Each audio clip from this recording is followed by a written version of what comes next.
Bom dia, boa tarde, boa noite, Mari, né? É, eu quero dizer primeiramente que eu estou muito feliz de te receber aqui, da gente trocar essa ideia. E Imagina, eu que agradeço o convite. eu queria começar essa conversa, né, com a pergunta que vale, sei lá, R$ 1 milhão. Quem é você, Mari? Essa é uma pergunta realmente difícil, né?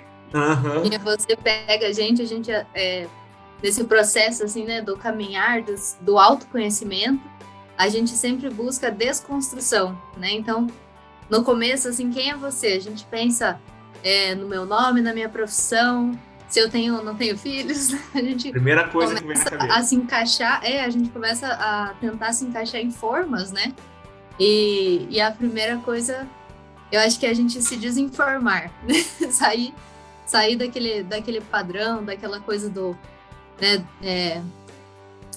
meio que entender mesmo quem somos nós, né? O que estamos fazendo aqui.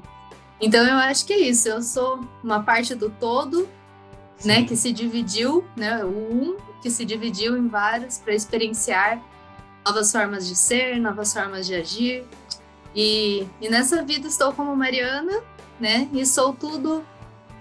Eu sou tudo aquilo que eu observo no outro, eu sou tudo aquilo que eu julgo no outro, de bom e de ruim. São as minhas luzes, as minhas sombras.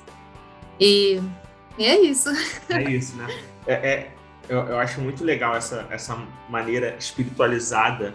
A gente vai entrar um pouco mais daqui a pouco nesse assunto, mas de você encarar a existência, né? Porque, como você disse, a maior parte das pessoas, se você perguntar quem é você, ela vai falar o nome e a profissão.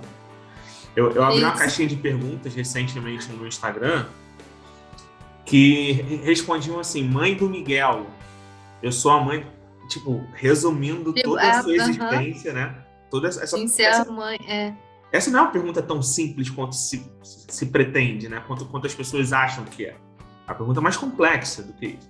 É E qual é a complexo. tua memória mais antiga, Mari? Quando tu para pensar assim, aquela memória da infância, tem gente que diz que lembra do ventre, tem gente que diz que lembra do berço. O que você lembra? A primeira coisa que você lembra da tua vida? Então, eu passei por um processo meio traumático na minha infância, quando eu tinha ali por 4, não, menos ali 5 ou 6 anos, por aí eu passei um processo onde eu apaguei da minha lembrança, assim, muito, muito do que aconteceu, assim, eu simplesmente vivi o hoje, o agora, e o passado apagou por muitos, muitos anos, assim, Seis sabe? anos para E trás você apagou. apaguei. E até mais, assim, sabe? Porque com 6 anos tive a experiência, então ali nessa fase eu já comecei a pagar, e aí dali pra frente, logo minha adolescência, coisa assim, eu só via pra frente. O hoje, o agora e o pra frente. E aí eu passei por muita terapia, muito processo de cura de criança interior e tudo mais. Você faz E terapia há aí muito tempo? hoje eu consigo, faço, Desde... passa bastante tempo. E hoje eu consigo ter lembranças assim de para trás e até lembranças boas, né? Porque eu tive uma infância muito boa antes do acontecimento. E, e acho que a minha lembrança assim, mais antiga, que eu lembro com carinho, é do meu avô, quando eu era menina, assim, uns 4 aninhos, que eu ia na casa dele brincar e ele pedia para sentar no colo dele. E Uhum. ele cantava para mim e cantava e penteava o meu cabelo com uma escova e tudo mais, e tinha um carinho assim muito gostoso. Então, acho que essa lembrança que eu Isso tive, você com quantos eu anos? guardo assim. 4 anos? Uns 4 aninhos por aí, bem pequenininha. Ele me pegava no colo e penteava meu cabelo, cantava, saía caminhando comigo pela casa no colo e Qual tal. era o nome do seu avô? Sérgio, ele Sérgio. faleceu no início da pandemia, ele pegou o Covid e acabou falecendo, mas é uma lembrança muito gostosa que eu guardo dele. E a Mari, ela é um pouco do Sérgio também? Nossa, muito. Eu acho que eu me Né? espelho demais, assim, demais no meu avô. Uma E, pessoa e incrível mesmo. por que você o que faz você se espelhar nele? O que você lembra assim de marcante dele que você procura reproduzir? Ele é uma pessoa que sempre foi muito humilde, não no sentido pobre, né? Porque as pessoas confundem isso. Ah, eu Sim. vim de família humilde para dizer uma família pobre. Aham. Não, o meu avô nunca foi pobre, ele sempre teve muito dinheiro, mas ele sempre foi humilde. E essa humildade, assim, ele passava na rua, ele cumprimentava todo mundo. E se eu fosse em algum lugar, todo mundo conhecia ele. Ah, o seu Sérgio falava bem dele. E as pessoas, assim, enchiam o olho de emoção para falar: nossa, o seu Sérgio é uma pessoa boa, uma pessoa que me ajudou, uma pessoa que fez isso, fez aquilo. Então, esse carinho, essa coisa de ajudar o próximo, de se doar pelo próximo, acho que vem tudo dele. E essa questão de humildade, para você significa isso? Ser solícito ao próximo, ser amável ao próximo? Porque isso que você me falou que não é humildade. Humildade não é pobreza. Ok, eu concordo muito contigo. Tá cheio de gente pobre, né? Tá cheio de gente pobre, super soberba, super orgulhosa. Isso, né? Não ser o snob, não ser soberbo. Então, ele estava ali, ele estava no meio, né, da galera, independente de classe social, de tudo, assim, ele estava, né, em qualquer ambiente, em qualquer lugar, e ele conseguia conversar com todo mundo, né? Porque tem gente que pensa assim: eu sou dessa classe social, eu não consigo conversar com outra. E tanto faz se é o rico que quer falar com o pobre, né? Tanto faz. Ele trafegava por tudo. E eu carrego muito disso dele, assim, quando eu faço ONGs, né? Que eu faço projetos, médicos de rua, onde a gente vai lá com morador de rua. E é tão gostoso, olho no olho, conversa e tal. Então, isso eu trago muito disso dele. Que legal. Para quem só tá ouvindo, eu vou recomendar que veja no YouTube o sorriso que se abre quando fala do teu avô, né? Porque realmente é uma coisa contagiante. Eu já gosto do teu avô sem nunca ter trocado um olhar. Eu sou incrível. Assim. Legal. Você transmite isso, transmite essa pessoa que teu avô foi para você, para você, né? Com relação à tua família, é uma família muito unida? Você foi criada com teus pais, teu pai e tua mãe? Você tem muitos irmãos? Conta um pouco desse contexto. A minha família é grande, mas é bagunçada. Então, assim, a minha mãe com meu pai teve o meu irmão mais velho, 1 ano e meio mais velho que eu. Aí depois a minha mãe teve um bebezinho entre eu e meu irmão. Nossa! E aí a minha irmã faleceu. Então, né, ela já não tá mais entre nós. Sim. E logo depois veio eu. Então, do meu pai e da minha mãe, somos, né, em 3, né, mais 2 irmãos. Depois meus pais se separaram. E aí o meu pai com a minha madrasta tiveram mais uma, né, e a minha irmã, que é incrível, Maria Fernanda, tá se formando em medicina agora já. Que legal. Uma moça já. Uma moça. Então somos, nossa. E tempo passa rápido. Por parte de mãe, só não teve, só teve... Só teve... nós mesmo, isso. Não teve mais depois da separação, não. E como que, tipo, teu irmão, por parte de pai e mãe, é o mais chegado? Ou pra você não tem essa diferença? Acaba que o meu irmão é o mais próximo mesmo. E por que a gente sempre teve uma infância muito próxima, a idade muito próxima, né? Sim. Eu, da minha irmã, eu já tinha 7, 8 anos quando ela nasceu. Acho que não, eu já tinha uns 8 ou 9 anos quando ela nasceu.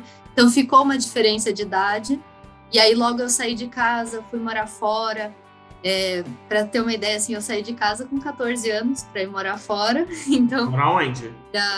Eu sou do interior, né, do Paraná, e aí saí, fui morar em Floripa. Sim. Depois fui morar em Curitiba, depois fui morar nos Estados Unidos. Voltei. Tu morou onde nos Estados Unidos? Então, morei no Alabama.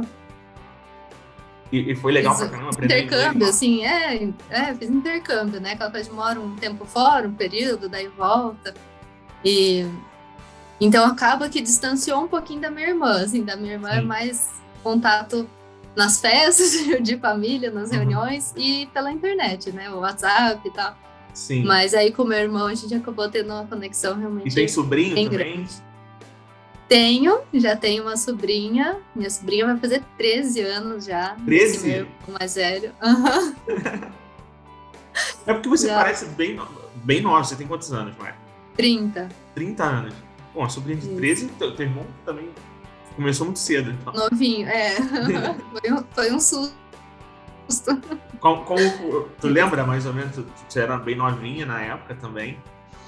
Ele te contou primeiro do que contou pros seus pais?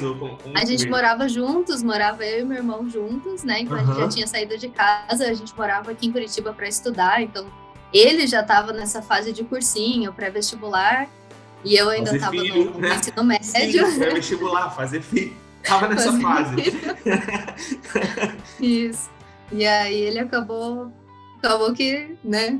Até, assim, foi um período assim que quando eu fui pro intercâmbio, ela estava grávida, né? A ex do meu irmão estava grávida ainda. E aí eu não vi ela nascer. Nossa, eu fiquei, né, tão ruim, porque a gente tinha uma amizade muito grande, assim, sabe? A ex-namorada dele.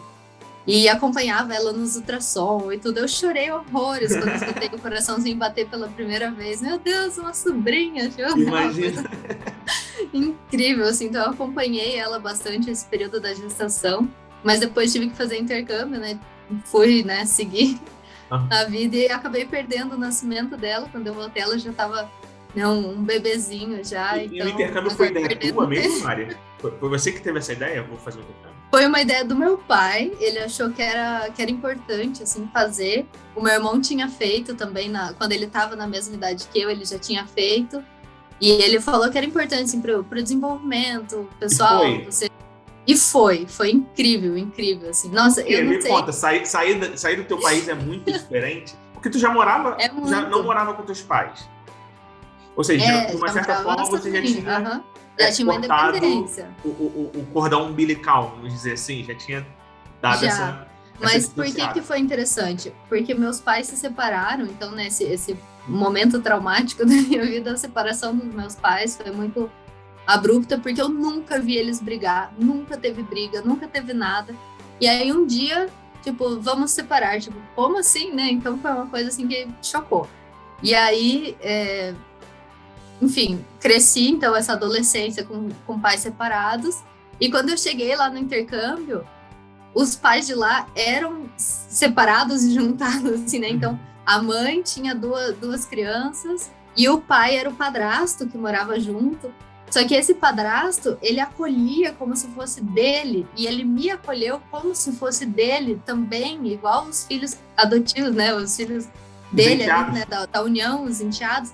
Então, eu me sentia filha mesmo, assim, e foi... Eu não sei, eles me passaram tanto amor, tanto carinho, tanta coisa, assim, que parecia que eu não queria ir embora daquela família. Parecia que me pegaram no colo, assim, do jeito. Era uma família tipo Forrest Gump, né? O Forrest Gump é do Alabama, né? Isso.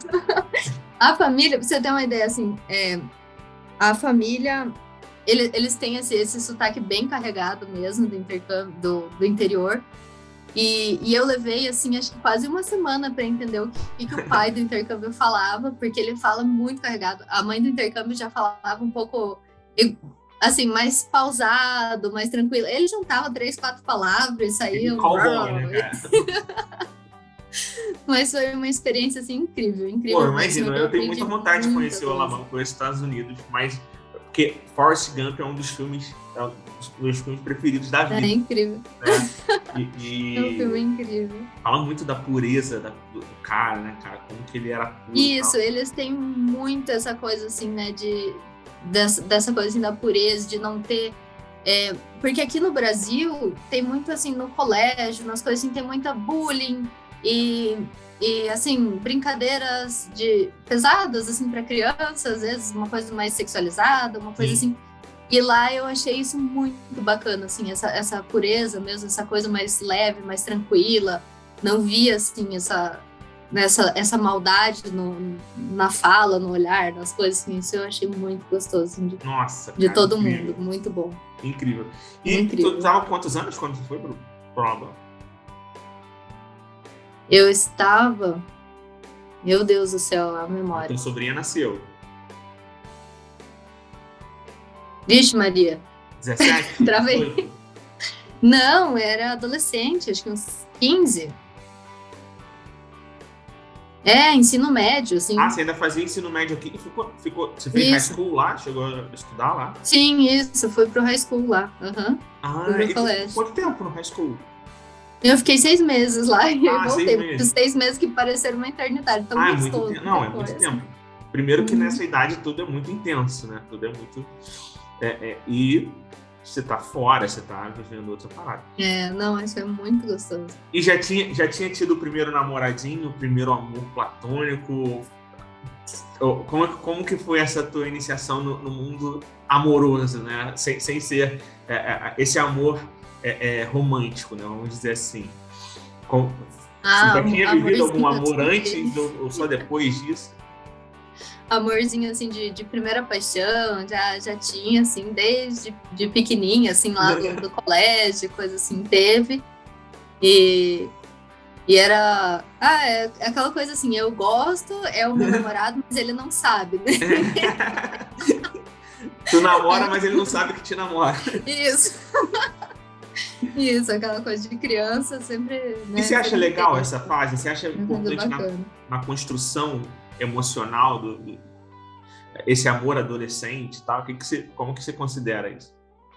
Eu acho bacana quando é puro, né? Igual a gente estava comentando antes. Quando é puro, quando é aquela coisa assim, né, natural do desenvolvimento da criança. Começa a compreender, né, o amor fora de pai e mãe, fora do amor de irmãos. Começa a ver... E aí confunde muito, eu gosto, mas é paixão, é o que é. Então, tem essa coisa, né, se descobrir e tal. E a admiração acho também. Acho importante, né, essa admiração por a outra pessoa. Eu acho bacana, assim. E deixa eu te perguntar uma coisa, Mari. E a primeira desilusão? Porque, normalmente, essa é a fase que você chora a primeira vez. É aquele choro da alma, né, cara? Que é o choro... Você lembra da tua primeira desilusão, da primeira vez que tu chorou? Lembro. Um amor? Foi ainda com esse namorado que ele não sabia que eu namorava. Foi um dia que eu fui... Você namorava tão escondido que era escondido dele também. Isso, assim, eu gostava muito, assim, era a minha paixão. Eu gostava, mas assim, eu gostava sem ninguém saber. Nunca ninguém soube, né? Então só eu sabia que eu gostava muito daquela pessoa. E aí, foi, acho que... Não lembro se foi uma noite, assim, que a gente dormiu na casa de uma amiga, ou coisa assim, só das meninas, assim, tipo, a noite das meninas. E aí a gente tava brincando, e aquela coisa assim, tal, e daí quem você gosta, né, e tal, as menininhas conversando e tal. Acho que, sei lá, a gente tinha uns 11 anos, por aí, 10, 11 anos. Acho que foi nessa fase, assim, com 11 anos. E aí a menina falou assim, eu gosto do fulano. Eu falei, como assim você gosta do fulano? Não, e eu gosto do E aí ela falou, não, mas ele já me mandou uma flor uma vez. Aí foi a desilusão. Eu falei, nossa, tipo, como assim ele já te mandou uma flor, né? Tipo, eu gosto dele há tantos anos. Desde o jardim da infância. Então acho que foi a minha primeira desilusão, assim. Cara, e ele nunca ficou sabendo. Menos mal, né, cara? Menos mal. Foi uma desilusão mais levinha. Mais leve. E como é que você chegou? Como é que você construiu? Porque assim, você trabalha com o que hoje, Mari? Hoje eu sou terapeuta reikiana, mas eu não gosto de aplicar o reiki, de ser a terapeuta. Eu gosto de ser mestre, de dar aulas, né? De ser professora de reiki. Então hoje acho que eu me considero professora de reiki nesse momento. Mas eu sou odontopediatra e tenho muito amor por odontopediatria, assim, muita paixão, assim, brilho no olho por trabalhar com as crianças. Você vai ter que me explicar agora como uma odontopediatra que fez uma faculdade encontra o reiki, explica pra gente, pra galera mais leiga, né? Você que me explicou o que era reiki, eu não sabia, até te conhecer. O que é reiki? Como que ele entrou na tua vida? O que você faz hoje com isso? Dá uma resumida pra gente entender isso. Então, eu sou dentista, né, odontopediatra, fiz 2 pós-graduações, fiz pós em saúde da família e odontopediatria, né, então tenho 2 pós-graduações em odontologia. E aí chegou, né, a notícia de que eu estava grávida, meu filho e tal, então trabalhei até, acho que 35 semanas de gestação.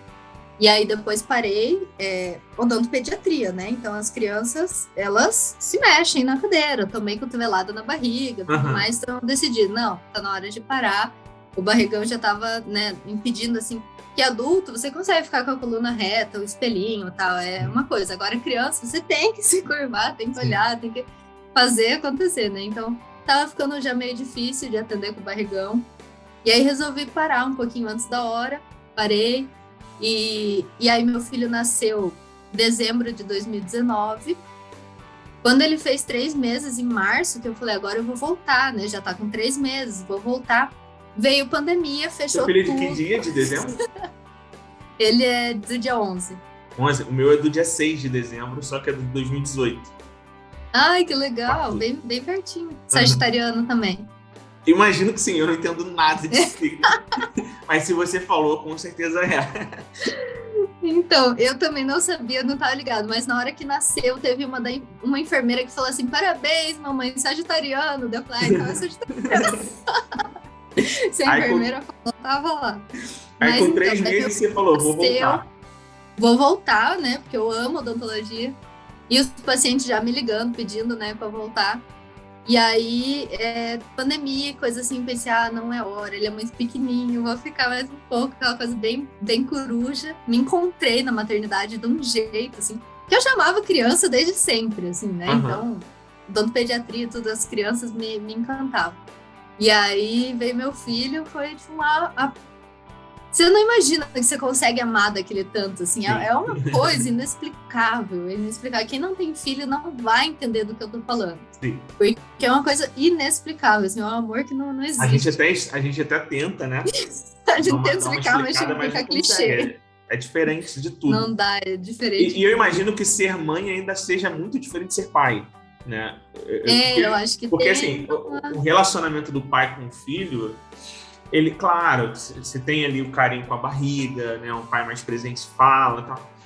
Mas, de verdade, é quando nasce, né? Você não, você tá ali 9 meses de gestação, convivendo. A mãe meio que reconhece até a personalidade do filho pelas reações na barriga. Você sentia um pouco disso também? Também sentia, assim, meu marido toca violão, toca guitarra, e sempre que ele fazia uma música, o meu filho já pulava na barriga, já sabia o gosto musical dele, desde pequenininho. E aí, mais voltando lá, né? Então, eu ia voltar, e aí decidi não voltar, ficar, e aí o nosso pediatra, uma pessoa incrível, ele falou assim, olha, sinceramente, se você consegue não voltar agora, né, se você tem condições financeiras e tudo, volte só quando ele tiver 4 anos, que por lei, assim, é obrigatório para entrar na escolinha é 4 anos. Antes disso é para pegar a pereba e pegar um resfriado atrás do outro, né? E, né, coisa de normal, de criança, né? Vai ficar pegando resfriado e coisa assim. Aí a gente decidiu isso, então, né? Não voltar até ele fazer 4 anos e ficar em casa. Então eu tirei esse período sabático, assim, né? Nesse tempo, tipo, para ser mãe, né? E me encontrar e autoconhecimento. Só que junto surgiram assim muitas questões que eu precisava tratar. Minha criança interior, a questão da separação dos meus pais, a questão de um monte de coisa que eu não sabia que eu tinha, mas que eu carregava. Então, traumas de abandono, de coisas assim. Não que eu fui abandonada, mas na cabeça da criança gera uma questão de trauma de abandono, assim, sabe? A cabeça da criança é uma coisa muito maluca, né? Então, acaba que eu fui buscar esse autoconhecimento, buscar, né, métodos, terapias. Então, fui me conhecer, aproveitar que eu tô em casa, né, que eu tava parada para estudar. E aí, surgiu alguém, assim, um anúncio ali na internet, né, de fazer reiki. Na verdade, o reiki já tinha entrado na minha vida antes, porque eu recebi reiki, eu recebi uma aplicação de reiki quando eu tive um câncer lá em 2015. Então eu já tinha recebido reiki, eu já conhecia que tinha um lado energético. Lá em 2015, quando eu me curei desse câncer, eu já vinha estudando mecânica quântica, espiritualidade, mas nada assim tão aprofundado. Eu estudava porque eu achava interessante, assim, porque eu achava bonito, tal, brilhava o outro, mas não queria usar isso para mim. Acho que uma autossabotagem já minha, né? Um campo de proteção. Eu estudo, 2015, é legal, é interessante.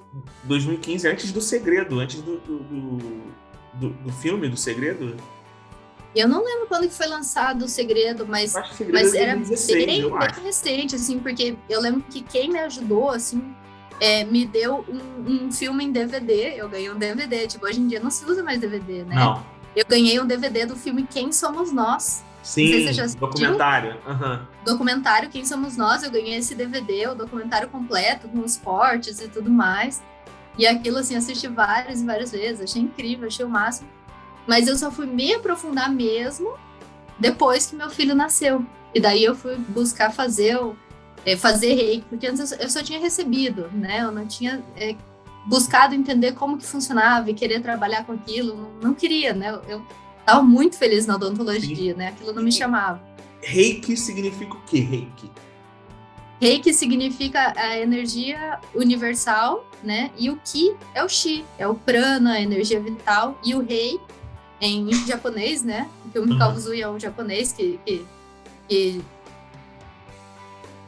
não é bem que ele descobriu o Reiki, porque tem vários sistemas e outras pessoas descobriram a mesma energia na mesma data, né? Então, não é que ele criou, né? Mas como se ele tivesse redescoberto, porque o Reiki é do todo, né? A energia que tá ali no universo, ele só pegou aquilo, botou num formatinho e vendeu. E aí, para ele usou as palavras japonesas, né? Rei, de universal, e Ki, de Chi, prana, energia vital. Sim. O Ki, quem já viu Dragon Ball sabe o que é. Quem já viu Dragon Ball sabe o que é. É ótimo, porque ajuda muito. Isso mesmo, Dragon Ball ajuda muito a entender essa parte. E aí você já tinha recebido, né? Tinha se curado de um câncer com a ajuda também, né? Eu imagino que você também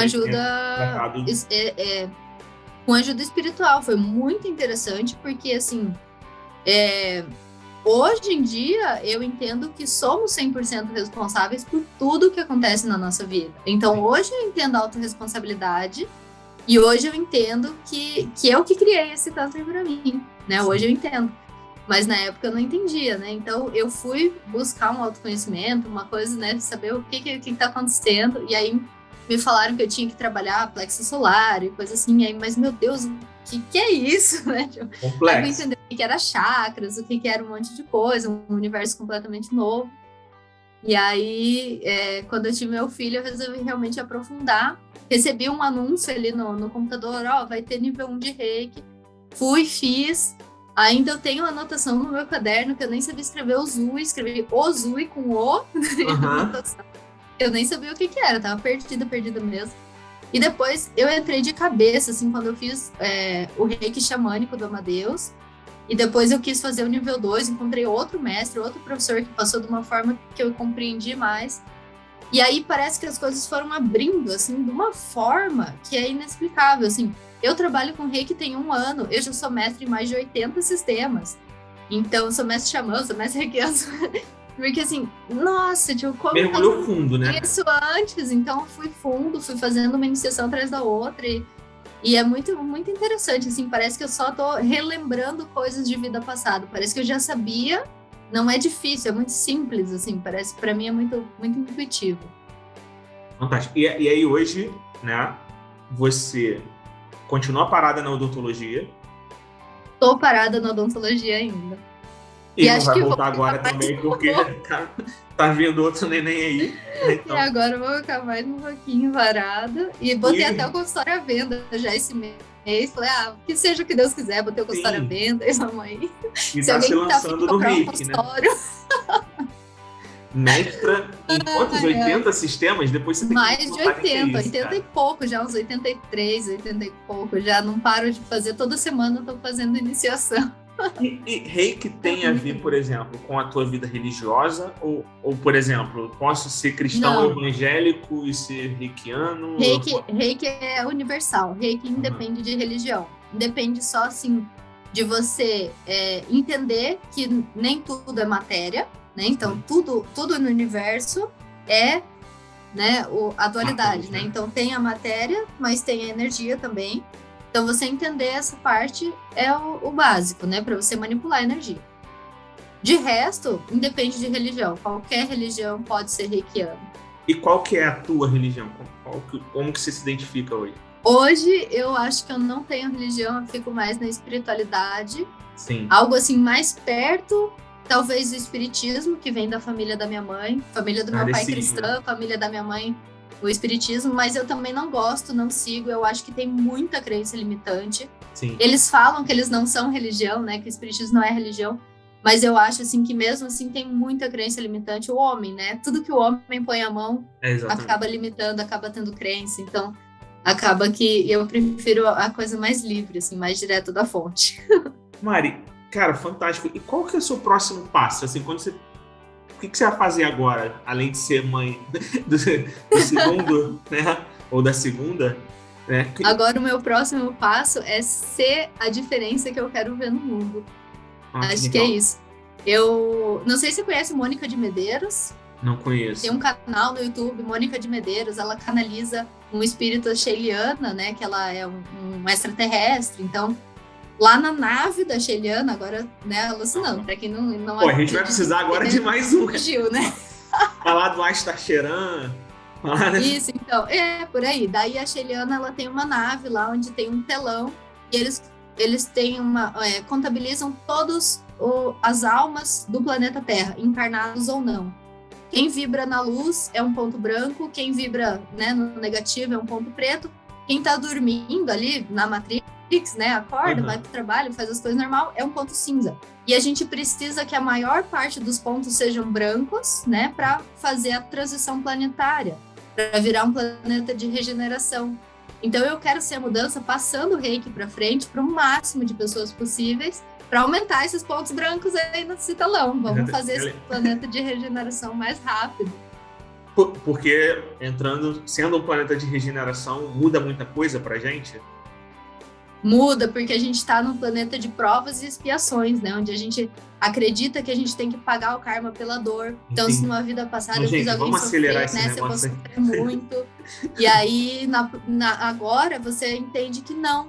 Se você, por exemplo, numa vida passada, você maltratou alguém, nessa vida você não precisa ser maltratado para pagar o karma. Você pode abrir uma ONG, você pode fazer o bem, você pode ajudar o próximo, e aí você pagou o teu karma pelo amor. Pagar o mal com o bem.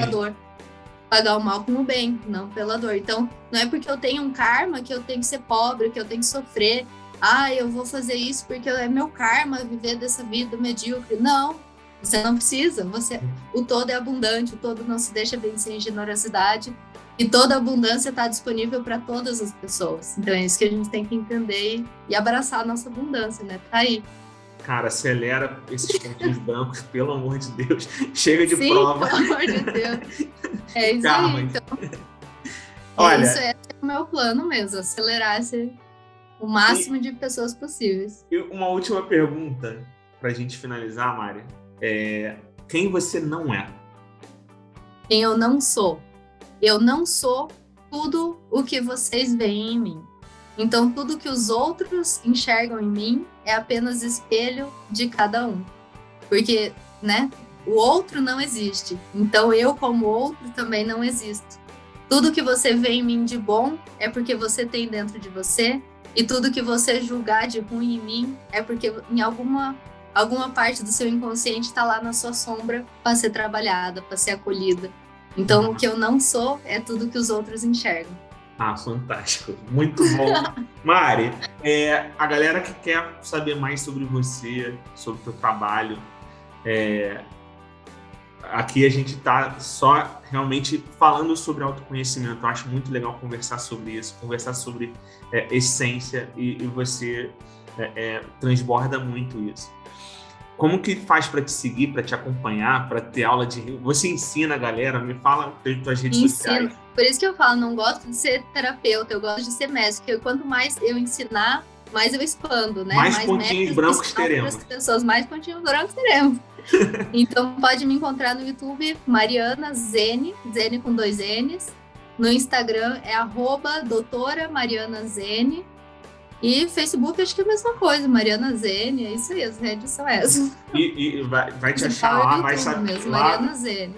Lá vai ter acesso ao teu site, teu WhatsApp, saber como marcar uma aula contigo. Né? Eu não sei exatamente como funciona o teu trabalho, mas lá você explica. Lá eu explico tudo, com certeza. Fantástico. Mari, muito obrigado. Né? Inclusive, não sei se dá tempo de falar, mas eu sempre passo nível 1 e nível 2 gratuitos de reiki Porque é isso, mais pessoas, nem que não queira fazer o mestrado comigo, não queira, né, seguir, eu passo o nível 1 e nível 2 de graça, porque eu acho que já começa, a mudança é de dentro, né, uma espiral. Então, se a pessoa se auto-aplicar, já tá valendo. Então, se você quiser aprender nada. O nível 1 e nível 2 de Reiki, você vai lá no Instagram da Mari, ela vai te ensinar de graça. E se você quiser se aprofundar, aí ela vai te cobrar também. Mas também dentro da Mas é normalidade, baratinho porque também. ela quer pontinhos brancos. Porque eu quero pontinhos brancos, então é super barato. E queremos, todos queremos. Inclusive, eu recebo reclamações de outros reikianos. Como é que você fez tão barato? Faça mais caro. Não faça. Eu quero mais pontinhos brancos. Mari, obrigado. Isso mesmo. Boa noite. Boa tarde. Obrigada, gratidão mesmo por ter convidado. Foi incrível aí a conversa, muito divertido. Gratidão. Mesmo. Um beijo, querida. Parabéns pela criança obrigada, e que venha com muita saúde, tá? Amém, gratidão.